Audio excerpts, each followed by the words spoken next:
ছবিটা?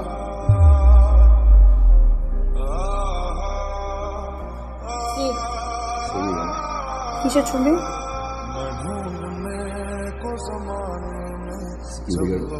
Security guard. তুমি security গার্ডে জব করো? তুমি আমাকে কি বলছো এতদিন? মিথ্যা কথা বলছো তুমি আমার সাথে। তোমার সাথে আমি এই জন্য রিলেশন করছিলাম, ডে বাই ডে আমার সাথে মিথ্যা কথা বলে গেছো। আজকে আমার ফ্রেন্ড আমাকে এই ছবি সেন্ড করেছে, স্ক্রিন আমার দেখতে হয়, সবার সামনে আমি হাসির পাত্র হইলাম। তিন্নি, তুমি আমার সাথে ডে বাই ডে মিথ্যা কথা বলে গেছো প্রতারক। আমি তোমার চেহারা নেক্সট টাইম আর দেখতে চাই না। সরি, আমার আসলে ওইভাবে ব্রেকআপ করাটা উচিত হয়নি।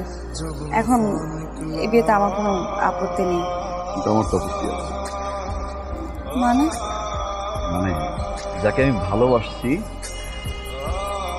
সে যখন জানতে পারলো যে আসলে আমি একজন সিকিউরিটি গার্ড, সে আমাকে ছেড়ে চলে গেল। আরেকটা কথা, তোমার ফ্রেন্ডদেরকে বলে দিও ওই দিনের ওই সিকিউরিটি গার্ডের ছেলেটাই আজকে তোমার বাবার বস।